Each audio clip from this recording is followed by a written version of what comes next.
এসো হে পরমতর সুন্দর হে সুন্দর। নমস্কার প্রিয় দর্শক, কেমন আছেন সবাই? আশা করি সবাই খুব ভালো আছেন।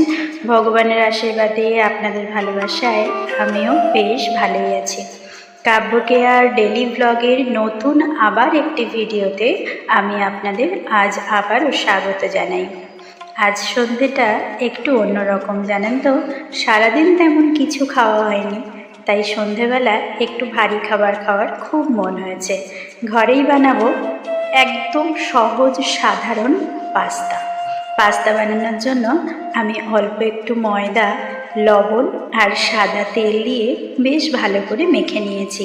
ময়দাটা মেখে নিয়ে সুন্দর করে ছোট ছোট করে, সেই যেমন চষি পিঠের লেচিগুলো কাটে সেরকম কেটে নিয়েছি।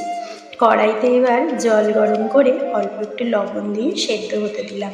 অল্প একটু আলু, পেঁয়াজ আর কাঁচা লঙ্কা ছোট ছোট করে বনিয়ে নিয়েছি।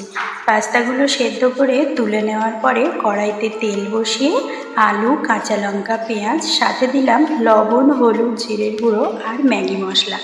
একসাথে মশলার সাথে সবজিগুলো ভাজাভাজি করার পরে সেদ্ধ করে রাখা পাস্তাগুলো দিয়ে দেওয়ার পালা। ব্যাস, পাস্তাগুলো দিয়ে এবার সুন্দর করে নাড়াচাড়ি করতে হবে। একদম প্রস্তুত হয়ে গেছে নিরামিষ পাস্তার রেসিপি। কেমন হলো জানাবেন কিন্তু। দেখা হবে পরবর্তী আবার কোনো একটা ভিডিওতে।